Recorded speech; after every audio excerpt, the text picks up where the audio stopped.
listening, who's going to tell us all about her amazing business. So thank you so much for coming on with me today. So firstly, tell us about Truly Listening. What is the business do, and how do you help people? Well, thank you for having me on. You're welcome. I haven't seen you in ages, and it's so Yeah, great to it's talk lovely with to you. see.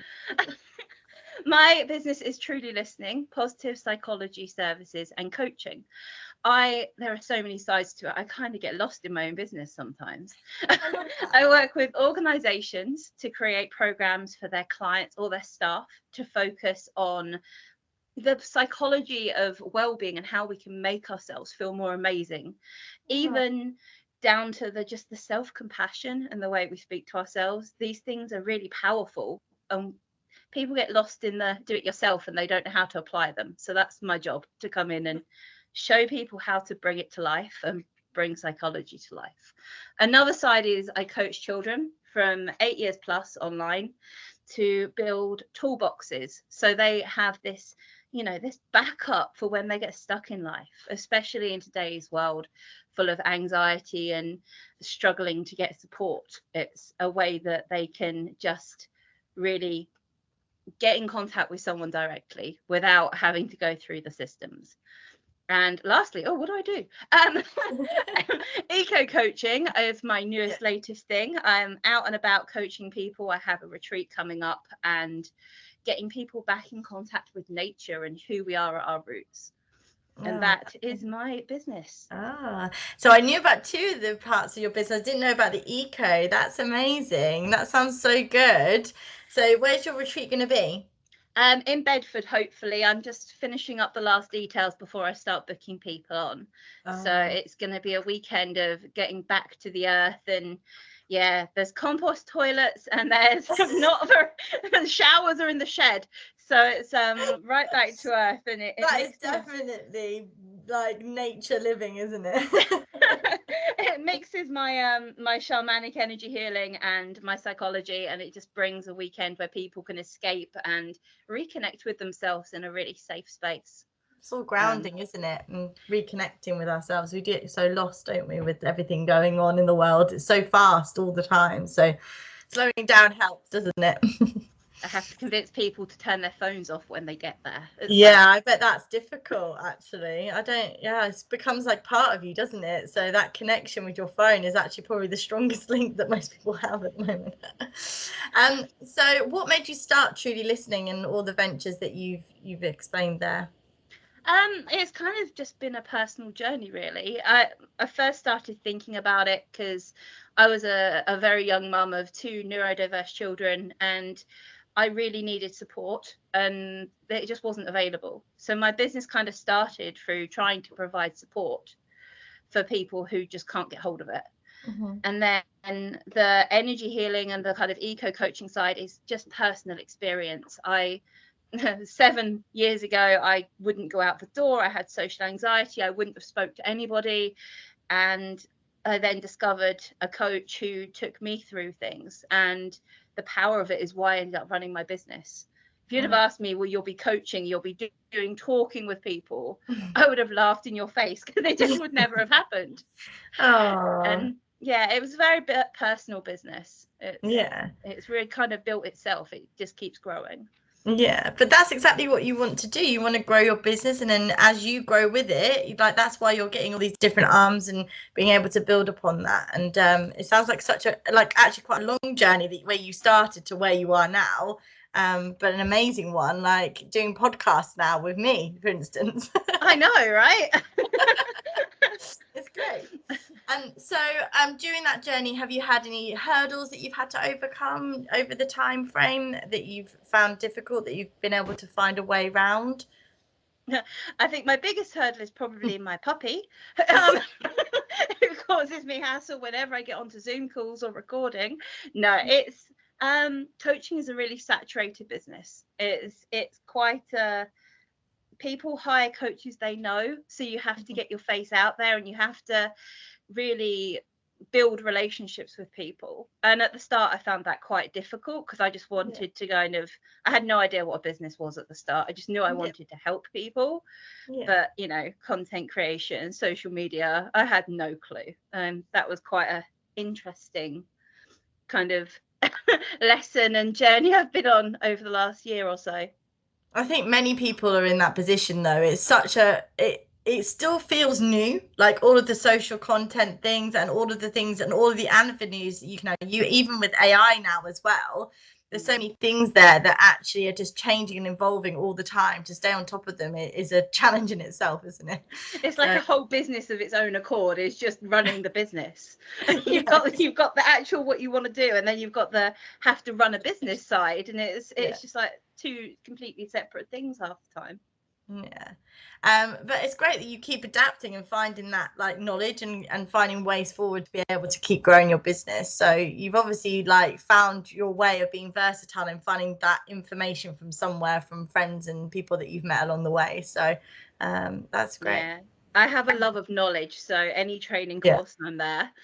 Sponge it in. It just goes in. It just goes in. That's great. So what successes have you had with Truly Listening? What would be your biggest success, would you say? Oh, my biggest success has been working with a local community group, and we've managed to get funding for mental health support for quite a few different groups now. The last one was a 19 to 25-year-olds in a local area, fully funded spaces, sometimes once or twice a month for these people who wouldn't be able to reach those services. So designing that for them, and now I'm running it as well, has been one of my biggest things. Oh, that must make you feel so proud. That will help so many people, because waiting list for NHS is what, like 2 years just to like see people. Yeah, it's long, isn't it? It is that is what I do my business for. You know, I was lucky enough recently to be nominated as a finalist for Small Business Awards, and I was like celebrating. But realistically, my biggest achievement is what comes out every day, helping people, and you know, seeing people grow. And it's those text messages that say, oh, I was confident enough to do this, thank you so much, is like just everything to me. Yeah, and that's why your business is amazing, because of the passion that you have for it. So if someone came to see you for a first meeting, what would they expect? What would be like the structure if you met with a young person that wanted your help? Okay, young people, it depends on age really. Normally, if they're under 18, I meet with the parents first online to see what the parents are looking for. And normally the young person is in that meeting, and we just have a chat, a relaxed chat of what they're looking for and who I am. You know, they're talking to this stranger online. Who are you? So it is just a space to have some fun. And normally we start with 10 questions about each other, which I'm telling you, I get asked some very weird questions when I leave that open. That is a very wide open door.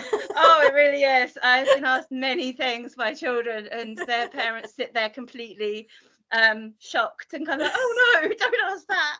But it builds trust, doesn't it? Because if you're open with them, then they know that they can be silly or open or however they want to be is okay. So that's important. That's the beautiful thing with children's online sessions, is over the weeks, normally I suggest people book a slot of 6 weeks, and just to start with, to get us, you know, so we can learn to know each other. And those first few sessions, the children will be quite quiet, they'll do what you ask and they'll join it. By the end, they're like, I'm not doing it. Think of something else, will you? And watching their confidence grow is like brilliant.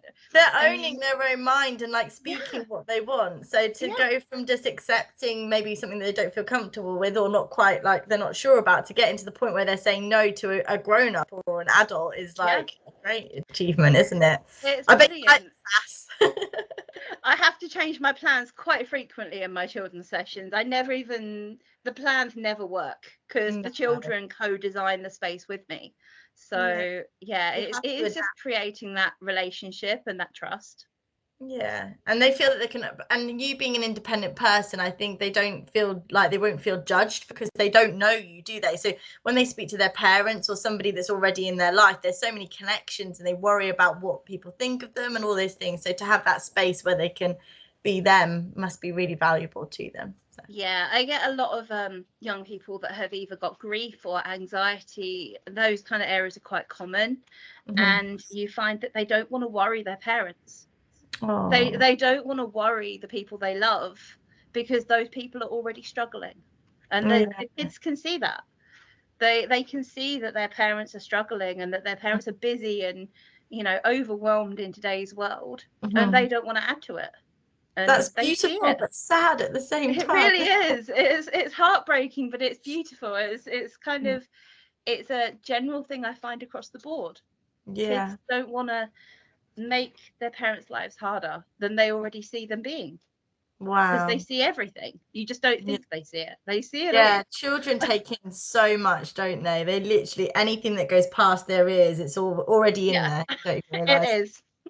Yeah, my son definitely could contest to that. Some of the things that he comes out with like a month later, I'm like, how did you hear that?